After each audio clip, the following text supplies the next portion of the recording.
God created you for a purpose. Jeremiah 1:5. God saying to Jeremiah, "Before I formed you, I knew you, and before you were born, I set you apart." God created us for a purpose. 1. To be transformed to the image of our Lord and Savior Jesus Christ. 2. To be a shining light displaying the goodness, love, mercy of Jesus Christ. 3. To be ambassadors for Jesus Christ carrying the power and glory of God. God uses anyone who surrenders himself to God's service. The Lord is not looking for the able, talented, influential, He is looking for the available. Offer yourself to the Lord and expect great things from Him. He will use you in ways you never dreamed or imagined. I heard the Lord asking, "Whom should I send as a messenger to this people? Who will go for us?"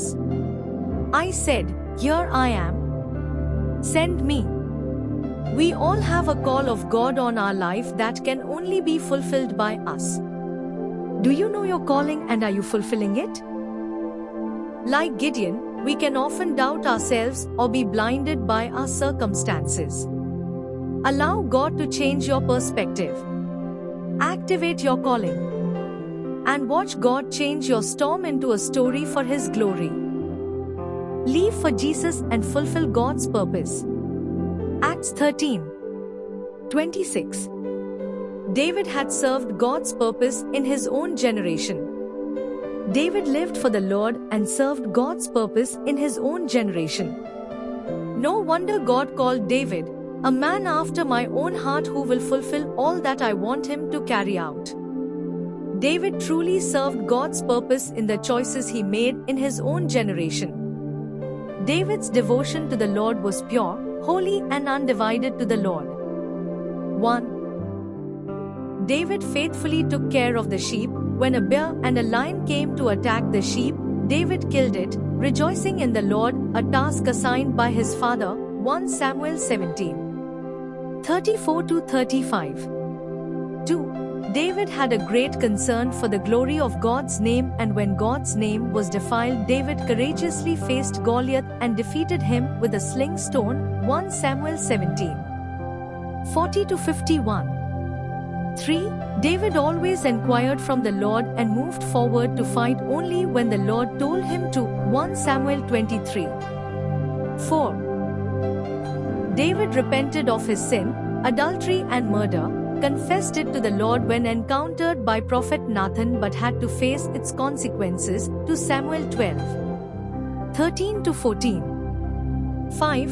David waited for the Lord's timing to take the throne, for his faith was on God. 2 Samuel 2:1-5. 6. David refused to take revenge with Saul, for he knew vengeance belonged to the Lord, and overcame evil with good. Even though Saul hated David and wanted to kill him. 1 Samuel 24.6-7, 1 Samuel 24:12. 7. David desired to build a temple for the Lord. Now it came to pass, when David was dwelling in his house, that David said to Nathan the prophet, "See now, I dwell in a house of cedar, but the ark of the covenant of the Lord is under tent curtains." 1 Chronicles 17:1. But God had other plans and wanted David's son, Solomon, to build the temple because there was bloodshed and David fought many wars in his reign. 1 Chronicles 28:3. Even then David accepted the word of the Lord and kept praising the Lord. What great zeal David had for the house of God and the word of the Lord. And that's why God described David as a man after my own heart. David had truly served God's purpose in all the choices he made. We have only one life and must choose the right best thing, to live for God and fulfill God's purpose. Never run after men to gain man's favor and honor. Stop pleasing men and live by faith and please Jesus. Run after Jesus, follow Jesus and gain God's approval like David. Saul was after man's favor and therefore wanted honor and goodwill before people and lost the approval of God. David was after the Lord's favor and sought only to win a good certificate from God. Let's be like David and not Saul.